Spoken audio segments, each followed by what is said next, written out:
We're continuing to chug along as we're now midway through rankings week here on the channel, where I am going through every position in basketball, ranking the top 10 players in the NBA at each spot. I post these rankings twice per year, once midway through the season and once in the offseason, because a lot tends to go down in between those times, and it's important to always adjust based on the new information presented to us. We've already gone through the point guards and the shooting guards in my last two videos, so be sure to watch those if you missed them, but today we're now going to be moving on to the small forward position, where some of the best players in the whole league play. Before we start though, I want to thank Helix Sleep for sponsoring today's video. Helix is here to solve your nighttime sleeping needs as they provide premium mattresses that are customized to fit your needs, and then, for the ultimate convenience, they're shipped right to your door. How this process works is you go to their website, you take their sleep quiz, filling out the responses based on how you typically sleep, including your physical measurables, what position you typically sleep in, and more, and then based on your answers, it matches you with the perfect mattress for your unique needs.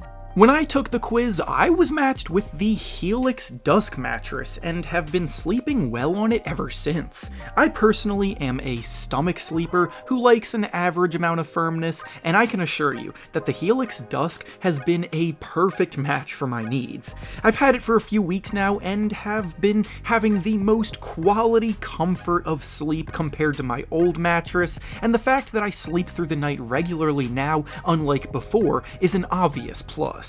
Also, unlike other brands, Helix mattresses do not contain fiberglass, which can be harmful to your health. Then to top it all off, Helix gives you a 100-night sleep trial, so you can get over 3 months to make sure that you love it before fully committing. Plus, Helix mattresses have a 10-year warranty, and they even offer financing options and flexible payment plans, so a great night's sleep is never far away.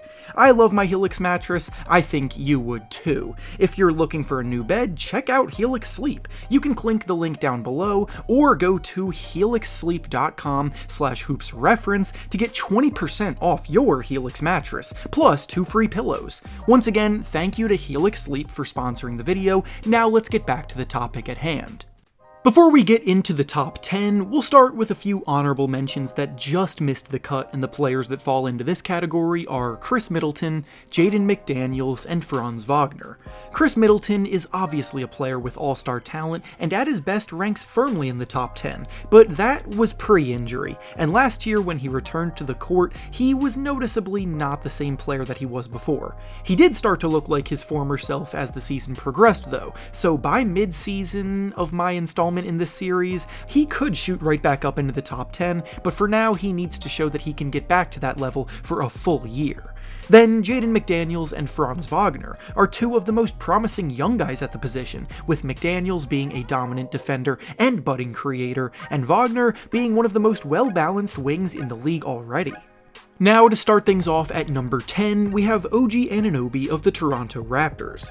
Anunoby always seems to be one of the favorites every offseason when it comes to discussing breakout candidates, but every year, Anunoby typically gives you similar production, and at this point, that's okay. He's one of the best perimeter defenders in the entire NBA, he's a reliable perimeter shooter making about 38% of his threes over the last 4 seasons, and he is still a growing shot creator for himself, even if that development hasn't been as steady as some may have hoped. Next at number 9, we have Andrew Wiggins of the Golden State Warriors. After playing a major role in the Warriors winning the title a year ago, he had a bit of a weird follow-up season this year. His production stayed relatively similar to what it was a year ago, but he missed quite a bit of time due to a combination of injury and an undisclosed personal matter. Wiggins doesn't necessarily get much attention in Golden State, with Steph Curry leading the way, Draymond Green loudly stealing headlines, and guys like Klay Thompson getting a healthy amount of shots up, but he is still a very important cog in the lineup, playing tough defense, shooting the ball efficiently, and stepping up and getting buckets when necessary. Up next at number 8, we have Michael Porter Jr. of the Denver Nuggets. Porter Jr.'s season this year really solidified himself as one of the best players at the position, and his improvements across the board played a major role in the Nuggets being able to win the title this year. After injuries derailed so much of his young career, he did a really good job staying on the court this season and playing his best basketball, scoring over 17 points per game while shooting the ball a red-hot 49% from the field and 41% from 3. There isn't a shot Porter will see that he doesn't love, and his confidence is what makes him so tough to shake in big moments. He also improved mightily as a defender this year, really buying into the team's foundation on that end, and all of that culminated in a season getting him right back on track. Next, at number 7, we have DeMar DeRozan of the Chicago Bulls. DeRozan's second season in Chicago didn't go nearly as well as his first season did, as the team failed to make the playoffs, but individually, DeRozan showed that he still has a lot left in the tank. He was once again named an All-Star, scoring 25 points per game, shooting over 50% from the field. His mid-range game is still as lethal as ever, and he can still get buckets with the best of them. After all this time, he's still not much of a three-point shooter, attempting fewer than 2 per game, but he still gives you balanced production in other areas, as a pretty good playmaker as a secondary ball handler too.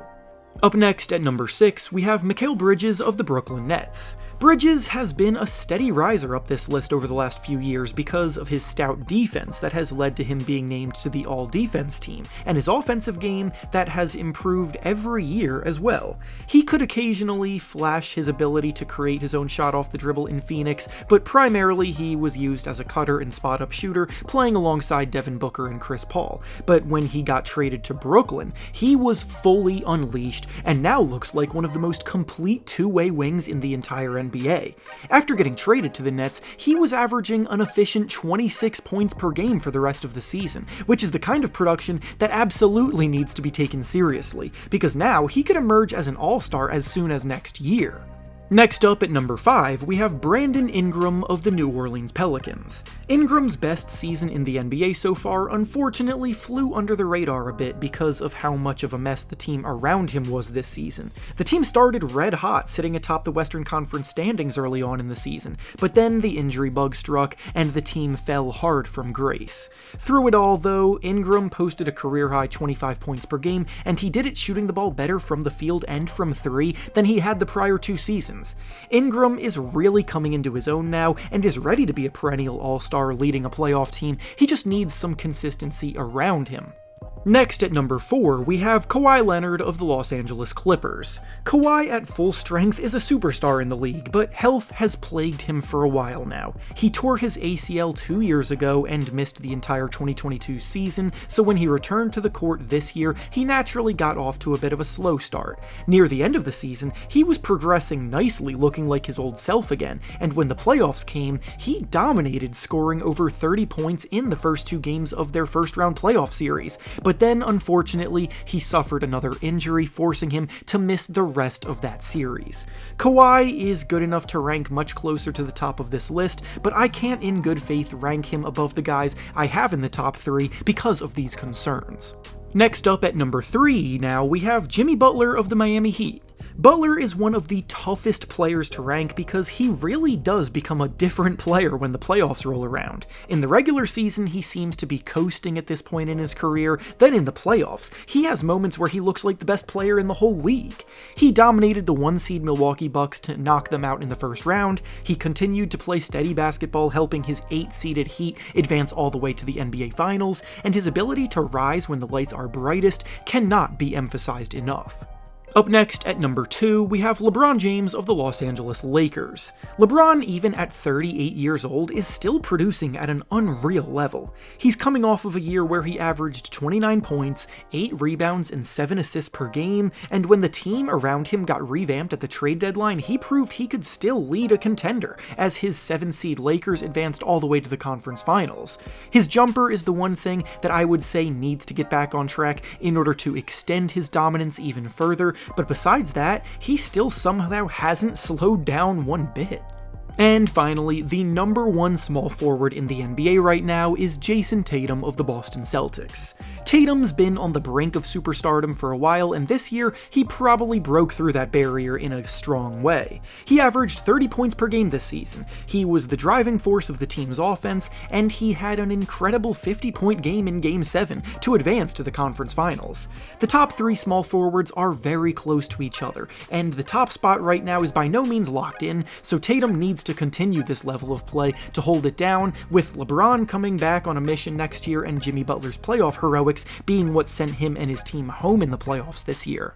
And with that being said, that's all I have for you today. Make sure to like the video, subscribe to the channel, and comment down below how you would rank the small forwards right now. Thanks for watching, and I'll see you all next time.